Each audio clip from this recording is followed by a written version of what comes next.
I'm going to talk further about conflicts, and I'm going to assume the most difficult standard for us to meet, which is actual conflict. But before I begin that, I want to add just a little bit to what has already been said about the standards that apply to prosecutors.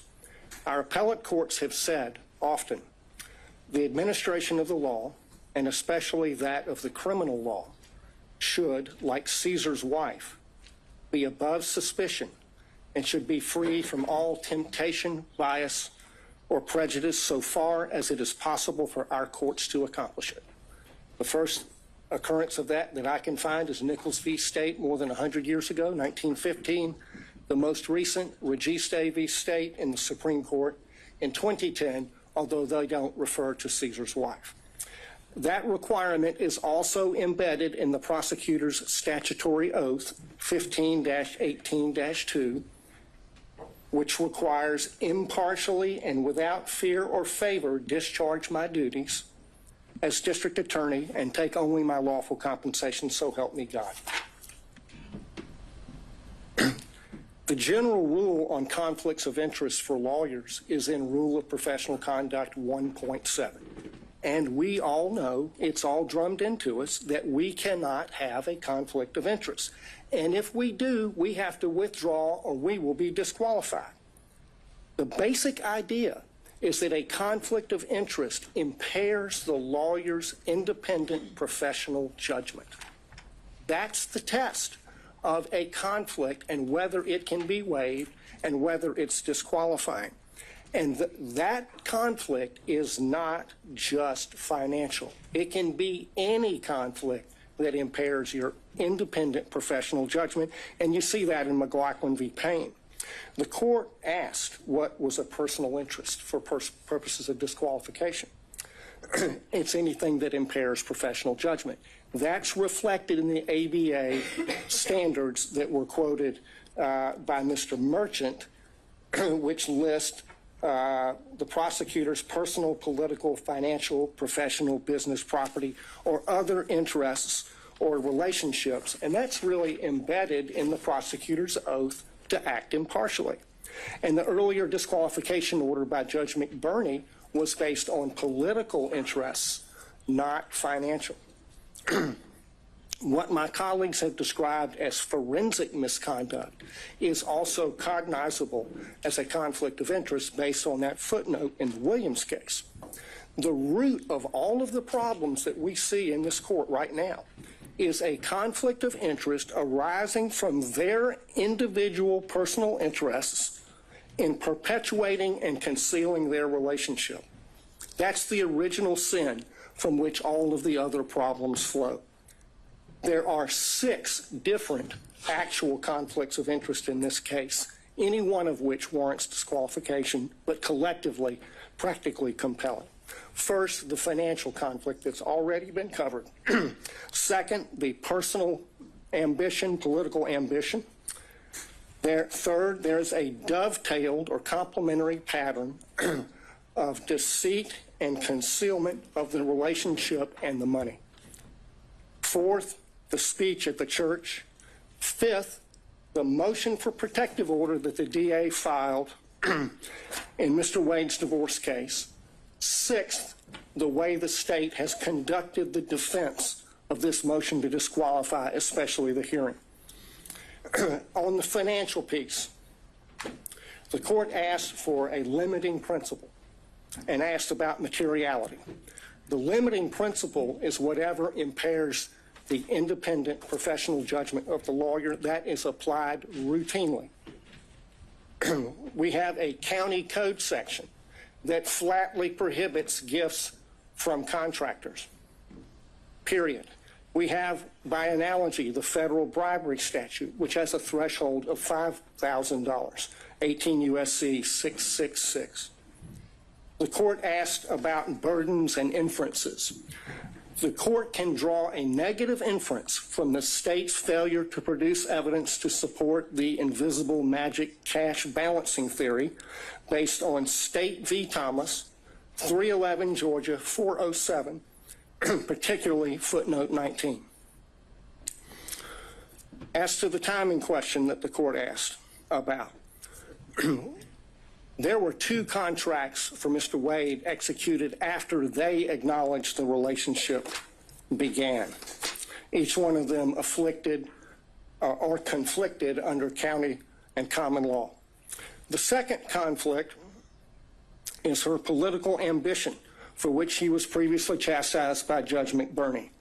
And that's also present in this book. The inside flap of this book says that they were given, quote, exclusive access to thousands of secret documents, emails, text messages, and audio recordings. The court has twice denied defense motions to unseal special purpose grand jury materials. She helped herself to get the glory of this book. I introduced certified copies of a number of county code sections. I'm not going to walk through those, but I'll tell you why they matter. The stack of law from the state constitution down to the county ordinances imposes a regime on the DA under which she has 3 obligations. She has to go to the county commission to get approval to pay him like she did. She cannot accept gifts from a prohibited source. She has to disclose the gifts that she received. She evaded all of those requirements. Section 2-69 of the county code prohibits gifts from prohibited sources, which he was. There's no boyfriend exception. The disclosure forms, the evidence is sufficient for you to find that her disclosure form for 2022 is false, and that it is a false writing. That's an actual conflict of interest between her duty, legal duty of disclosure, her legal duty of candor as a prosecutor, and her private and personal interests in concealing the relationship, concealing the gifts, and keeping the gravy train rolling for as long as possible. His part in the pattern of concealment is a story you see in many divorce cases. The husband is hiding things from his wife. How much money he's making, the other woman, and what he's spending on the other woman. And he got on that stand, he lied in his interrogatories, and then he got on the stand and he lied about lying in the interrogatories. And the lawyers for the DA's office, they just sat there and let him do it. They did nothing to correct obviously perjured testimony. In and of itself, that warrants disqualification of every one of them. The reason they lied and covered it up was to avoid the trouble they're in right now. That served their personal interests to the detriment of their public duties as prosecutors. The speech at the church, I want to focus on why she did that. Mr. Gillen talked about that. She did it to deflect attention from her own misconduct and that of Mr. Wade. She violated her public duty as a prosecutor to serve her personal interests and the personal interests of her boyfriend. That is a disqualifying conflict between her personal interests and her public duty that is actual, operational, and materialized, and it rests on undisputed facts. The next thing that she did that was a disqualifying conflict of interest was the emergency motion for protective order that she filed in the divorce. I filed a certified copy of that as Exhibit 37. She sought a protective order under the Apex Doctrine on the grounds that she's the DA. The whole filing is expressly predicated on her status as DA. In fact, she never lets you forget it. She says it 27 times in 12 pages. In that filing, speaking as DA, she said, the circumstances, quote, suggest that defendant Joycelyn Wade is using the legal process to harass and embarrass District Attorney Willis, and in doing so is obstructing and interfering with an ongoing criminal investigation. In the prayer for relief on page 11, she asked for 6 months to, quote, complete a review of the filings in the instant case, investigate and depose relevant witnesses with regard to the interference and obstruction this motion contends. There's no sugarcoating it. That's a clear violation of rule of professional conduct 3.4H, which prohibits lawyers from making threats of criminal prosecution to gain advantage in a civil case. She abused her power, she abused her position to threaten her boyfriend's wife with criminal prosecution to gain advantage for herself and her boyfriend in her boyfriend's divorce. She violated her public duties not to make that kind of a threat in order to serve her private personal interests and those of Mr. Wade. Another actual operational conflict. The last category is the conduct of the defense of this hearing. There were a lot of objections made based on attorney-client privilege during Mr. Bradley's testimony. Most of those objections were made by the state, but the privilege being asserted does not belong to the state. It belongs to Mr. Wade. That shows that the DA's office is serving the personal interests of the DA and Mr. Wade in carrying out further concealment and cover-up of their relationship, and not the cause of justice they are sworn to serve. That is a conflict of interest. It's a continuation of the wrongful pattern of concealment and cover-up that they've engaged in since the beginning. But now they've enlisted the entire office in the enterprise.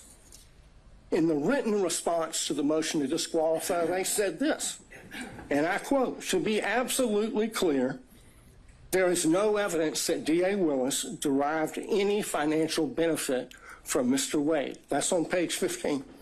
Flat out false. 10 lawyers in this case put their name on that, starting with the DA.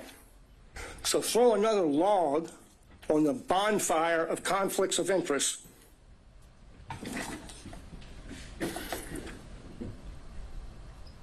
The problem here is the DA cannot distinguish between her personal interests and ambitions on the one hand and her public duties as a prosecutor on the other, and apparently neither can anyone else in their office.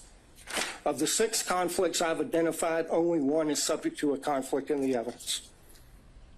This is a case study in what happens when you operate under a conflict of interest. It's put an irreparable stain on the case. Think of the message that would be sent if they were not disqualified. If this is tolerated, we'll get more of it. This office is a global laughingstock because of their conduct.